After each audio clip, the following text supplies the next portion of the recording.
मासाद सुगु Asakawa जो भारत मंडपम में प्रवेश कर चुके हैं और अब कुछ ही पलों में प्रधानमंत्री उनका औपचारिक स्वागत करेंगे। भारत मंडपम में पीएम बिल्कुल केंद्र बिंदु है। देखिएगा अगले फोटो में देखिएगा और इस पर ध्यान दीजिएगा। मैं दर्शकों से कहूंगा ध्यान दीजिएगा कितनी डिटेलिंग है इसके अंदर। तो मैंने दीपक वोरा जी सवाल पूछा था, सही हाथ पकड़ रहे हैं जितने भी नेता आ रहे हैं नरेंद्र मोदी जी का? अब हाथ आपने पकड़ लिया, हाथ नहीं छोड़ेंगे। ये दोस्ती हम नहीं कभी भूलेंगे। तो ये कह रहे हैं सबके दिल में एक ही चीज इस समय गूंज रहा है। अहमद तो बिल्कुल एक पृथ्वी एक परिवार एक भविष्य की ओर दुनिया के तमाम वो बड़े देश इस समय पहुंचे हुए हैं। नाइजीरिया के जो राष्ट्रपति हैं वो इस समय हमें दिखाई दे रहे हैं। हम सुनते हैं दीपक वोरा जी से, ये बताएंगे विशेष टिप्पणी। दीपक वोरा जी, आप कई अफ्रीकन देशों के सलाहकार भी हैं। ये नाइजीरिया में तो मैं काम कर चुका हूँ, 2 साल वहां रहा था। ये बिजनेस में बहुत माहिर थे। तिनुबू साहब अब ये राष्ट्रपति हैं, बहुत पसंद करते हैं भारत को। इनकी जितनी कंपनियां हैं सर, उसमें कम से कम 100 भारतीय मूल के लोग काम करते हैं। तो ये बहुत फेवरेबली इंक्लाइंड है टुवर्ड्स इंडिया। एक बार मुलाकात हुई थी, कहने लगे कि my Indian employees are the best. मुझे बहुत अच्छा लगता है जब ये लोग ऐसी चीजें कहते हैं सर। एक्सीलेंट।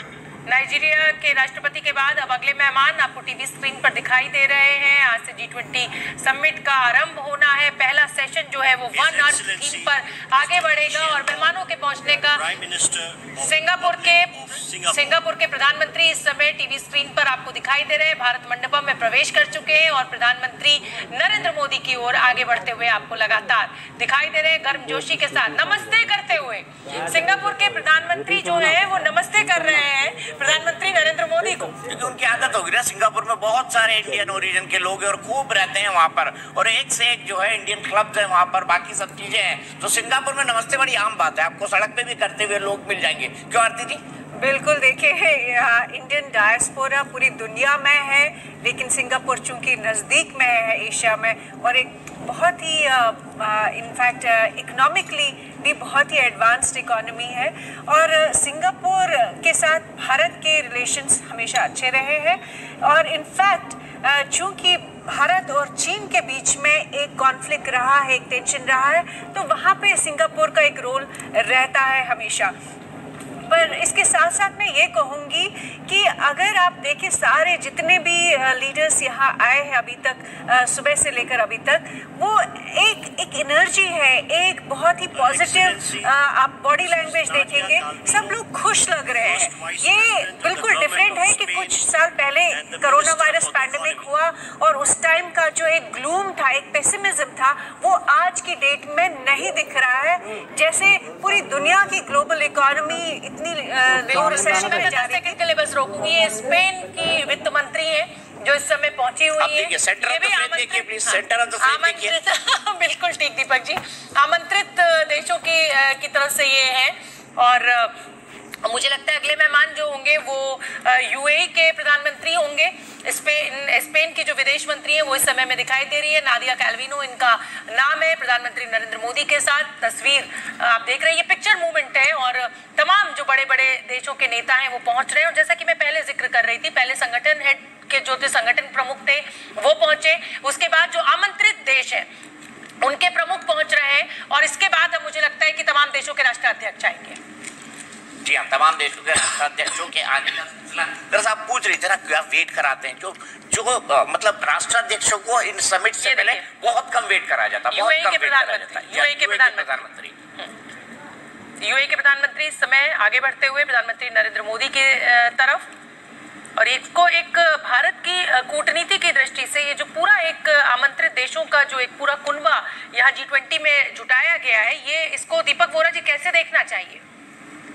ये बहुत अच्छा सिलेक्शन किया गया है। उन देशों को बुलाया गया है जिनकी भूमिका है वर्ल्ड स्टेज पे और जिनके साथ भारत अपने संबंध मजबूत करना चाहता है। आपका पड़ोसी देश अभी आपने आज का जिक्र किया था, जो भीख मांगता रहता है, उसको कभी नहीं बुलाया। चीन ने भी नहीं बुलाया जब उन्होंने G20 का समिट होस्ट किया था, किसी ने उनको नहीं बुलाया। लेकिन हमने ऐसे देशों को चुना है जिनका महत्व है, इंक्रीजिंग इंपॉर्टेंस है और हम दोस्ती करना चाहते हैं। देखिए पीएम साहब किस तरह हाथ खोल के उनका स्वागत कर रहे हैं। मुझे लगता है कि ये गले मिलेंगे। देख लीजिए क्या होता है, ले लीजिएगा। मैं गले मिल लिए आपकी भविष्यवाणी सच सही साबित हुई। मैं तो काम कर चुका हूँ अरब देशों में, तो जानता हूँ। शेख मोहम्मद बिन जायद इस समय तस्वीरों में, यूएई के प्राइम मिनिस्टर अगर इतना फॉर्मल नहीं होता तो ये तो दोनों गालों पे किस भी करते हैं शायद। जी हाँ, किसी कारण। लेकिन आपने अपने जिक्र किया था नमस्कार का सर। कोविड महामारी के दौरान नमस्कार तो दुनिया का सबसे पॉपुलर ग्रीटिंग फॉर्म हो गया, क्योंकि हाथ तो मिला नहीं सकते थे, छूते नहीं थे, तो सब नमस्ते करते थे। और अभी ये चलता जा रहा है। अमेरिका में तो बहुत कॉमन, मैं इसको देख रहा हूँ, अभी भी नमस्ते करते हैं जब हम घूमने जाते हैं सुबह। ये भारत का प्रताप है सर। होने लगेगा थोड़ी देर बाद, जैसे ऋषि सुनक कह रहे हैं जय सिया राम, वो भी बोलने लगे। अभी ये तो अमेरिकन दोस्त मेरे को ये कह रहे हैं कि आपने सारी अंतर्राष्ट्रीय संस्थाओं पे आपके लोग बैठे हुए हैं, हमारी बड़ी कंपनियां। भारत मंडपम का वो विहंगम दृश्य अपने दर्शकों को दिखा रहे हैं। सभी देशों के राष्ट्राध्यक्ष जो यहाँ पर मौजूद हैं, उनके राष्ट्रीय ध्वज भी यहाँ पर लहरा रहे हैं। तमाम जो ऑर्गेनाइजेशन इस G20 बैठक का हिस्सा बन रहे हैं, उनके ध्वज भी यहाँ पर कतारबद्ध तरीके से लगे हुए हैं। मौसम दिल्ली में अचानक बड़ा अच्छा हो गया है। नहीं तो सितंबर में इतनी गर्मी नहीं होती है, लेकिन बारिश के बाद थोड़ा सी ठंडक आई है मौसम में। और ये अगले मेहमान आगे बढ़ते हुए प्रधानमंत्री नरेंद्र मोदी के जो स्वागत के लिए खड़े हुए। एक नटराज की मूर्ति यहाँ पर भी मौजूद है दीपक जी। बिल्कुल। तो डिप्लोमेसी में सबसे बड़ी बात सिंबोलिज्म भी होती है। किन प्रतीकों का आप इस्तेमाल कर रहे हैं, क्या बॉडी लैंग्वेज है, किस तरह से आप मिल रहे हैं, कितनी वार्मथ है, आप किन प्रतीकों का इस्तेमाल कर रहे हैं, किन कपड़ों का इस्तेमाल कर रहे हैं। ये भी मतलब मुझे तो फॉर ए फैक्ट पता हुआ है कि जब प्राइम मिनिस्टर जाते हैं और प्राइम मिनिस्टर को प्लेन से उतरना होता है तो भी पता होता है विदेश मंत्रालय को। मैक्सिको की वित्त मंत्री इस समय तस्वीरों में दिखाई दे रही है दीपक। ठीक है, मैं ये कह रहा था कि ये भी तक पता होता है कौन से कपड़े पहनेंगे, उसका कैमरा पे जो शॉट बनेगा वो किस तरह से बनेगा, ये तक डिटेलिंग पता होती है। और जब राष्ट्राध्यक्ष उतरते हैं उससे पहले प्रोटोकॉल ऑफिसर जाके उनको ब्रीफ करता है, आपकी स्टेप्स कैसे होंगी, आप कितने कदम चलेंगे, कौन कौन लोग खड़े होंगे आपको ग्रीट करने के लिए, उनके नाम क्या है। जब भारतीय प्राइम मिनिस्टर या यूएस प्रेसिडेंट बैठते हैं, अगर वो डायस पे बैठे और 5 लोग हैं तो 5 लोग भी बने होंगे और उनकी 5 की तस्वीर भी बनी होगी, 5 के नाम भी लिखे होंगे, ताकि कोई गलती ना हो जाए, आइडेंटिफाई ना हो जाए। अटल जी से तो एक बार वो कागज रखना उनका पीएस भूल गया, तो एक व्यक्ति का प्रमोशन हो गया इस गलती में, क्योंकि उन्होंने मंत्री का नाम उनको आखिरी मोमेंट पे जवान पे चढ़ा नहीं, तो बोले हमारे यंग मंत्री तो शहनवाज हुसैन, सीधे उनको कैबिनेट मिनिस्टर बना दिया गया। उनको इतना लगा कि नहीं मैं सोचता हूँ इसके बारे में, मैं इसके नाम से मैं फंबल खा गया, अब मैंने इसको कैबिनेट मिनिस्टर बना दिया। तो ये पूरी डिटेलिंग होती है, बहुत खूबसूरत तस्वीर है, बेहद खूबसूरत तस्वीर। एक फ्रेम देखिए। हाँ, भारत मंडपम की ये खूबसूरत तस्वीरें, तमाम देशों के ध्वज यहाँ पर लहराते हुए भारत की अध्यक्षता में ये पूरा G20 का कार्यक्रम आगे बढ़ रहा है।